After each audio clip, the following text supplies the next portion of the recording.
Okay, so this is To Live Crew by me, and yeah, let's get into it.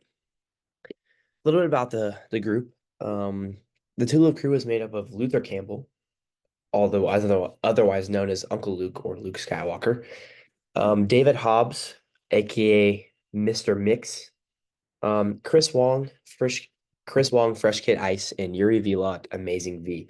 Um, this group was founded in 1984 by these four members, as Uncle Luke did join a little bit later. But yes, those were the four that originally kind of got the group going, and yeah, they kind of founded the group. So they released their first single in 1984 out of Hollywood, California. Their producer was there, and the three men, David Hobbs, Chris Wong, and Yuri Vilot, all served in the U.S. Air Force together. They lived in Riverside near Los Angeles in California. And then shortly after, in 1986, Yuri Vilot unfortunately left the group and was replaced with Mark Ross, aka Brother Marquise, who was a friend of David Hobbs, aka Mr. Mix, previous to the arrival joining the group. A little bit about the group, a little bit more about the group, sorry. Two Live Crew's next album came out, their second one. Their first one wasn't a big hit, but their second one was when they kind of boomed. It came out in 1988, and it was their biggest hit. It was called Move Something, which is a song I will show you later in the video. And their album Move Something was a hit. According to Valentine, Move Something was certified gold, reaching number 68 on the Billboard 200 and number 20 on the top R&B hip hop chart. Their third album came out in 1989, but never reached near the same level as their second album. They went mainstream, but never could really come close to their greatest album release. That's when they were the biggest, when they were performing shows. Was when Move Something came out, and then after that, they kind of just hit a flat line, which happens to a lot of artists, especially ones that are kind of up and coming, and especially ones with their type of controversial music and their music that was a little bit different than most hip hop slash rap you would have seen back in the day, especially with the lyrics they used to have, which we'll get into here right now after this. A little bit of influence wrapping around the Two Live Crew. Front guy, big guy, superstar Luther Campbell, aka also known as Uncle Luke or Luke Skywalker, was the one that kind of influenced them, got him into it. Was their biggest cheerleader, as it says in the article by Valentine. Call from head cheerleader Luke Skywalker. He was their head guy before he entered. He was the one that was telling them to get up in the world, and then they hired him, and then he became their front man, and he kind of was the one that influenced everyone else to kind of get up and go. And that's really big for a small group like this to really get in, especially in the hip hop world. Most of the head hip hop and the big superstars are all singles, just rappers themselves. This was really the kind of the first big main group, which you don't really see a lot of groups that stay together through every song. A lot of the times nowadays you'll see rappers feature with each other on songs, but this was the first, one of the really the only times where a group of rappers and hip hop stars kind of was a band, if you will say, together. Um, yeah, so they were also influenced by the Miami nightclubs and the party life they engaged in, and before and during their time doing the music. That was kind of what their music was about, the fun party life. All they doing is nightclubs and, all that fun stuff over there in Miami, especially in Miami. But they did it coast to coast too. Um, According to Galindo, whether it been in clubs that span coast to coast in the US, meaning they are always spotted in nightclubs, no matter what day it is.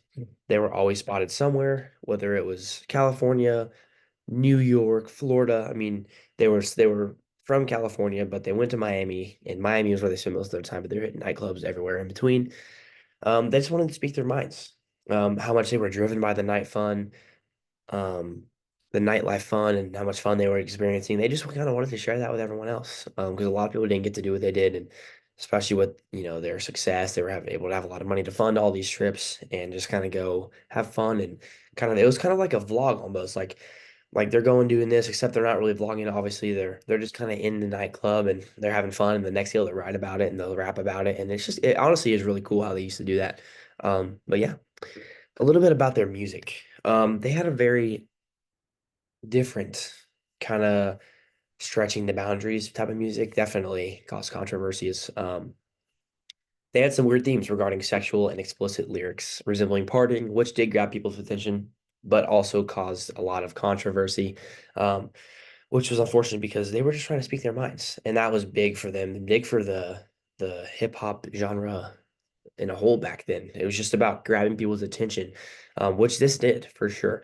Their censorship throughout their music days were floating the line, and some believe they should have been stopped for what they were saying and what they were singing about. But many believed it was just a freedom of thought and expression, which is big. Freedom of speech. Obviously, that's one of the main things that we kind of live by. They just wanted to talk about how they were feeling, their thoughts, their expressions, which was kind of like a big part of why they were doing this, and honestly, what made them popular. I would have listened to them too if I was, oh man, these new guys were they're just speaking their mind. And I mean, to me, that's just very inspirational.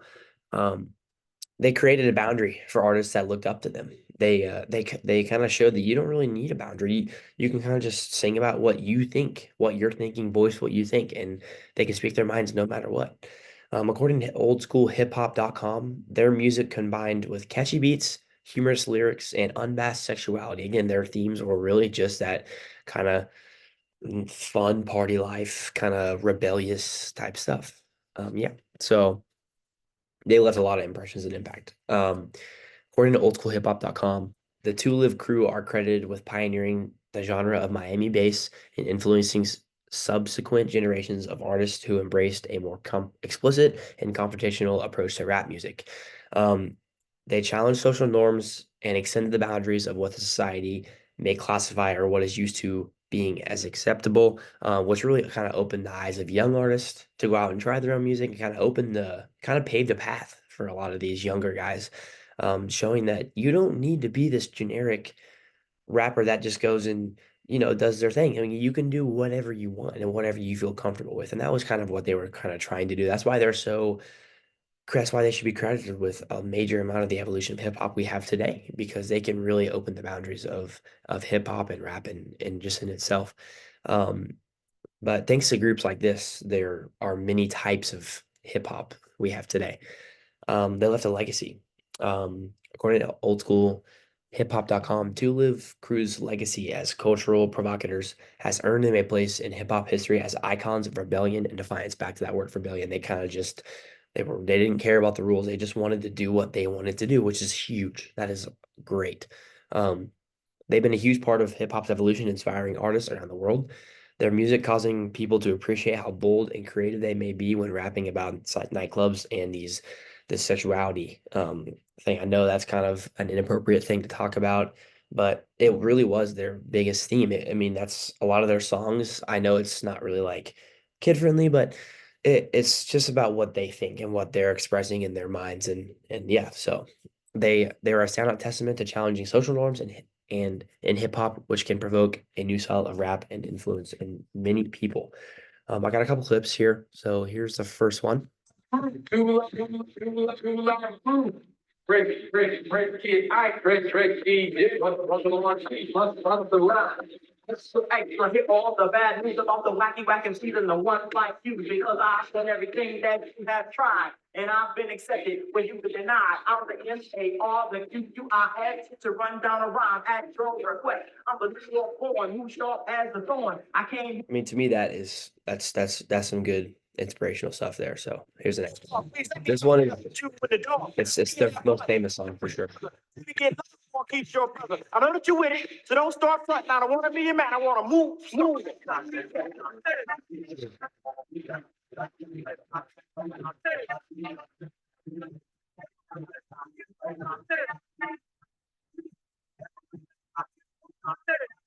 This is their most famous music video as well. What's up, baby? You're looking real pretty. Let me hold your hand and touch your body. Step pretty lady, you're one of a kind. The party has begun, and I think it's time we get together and take a chance. Let's get on the floor and do that dance.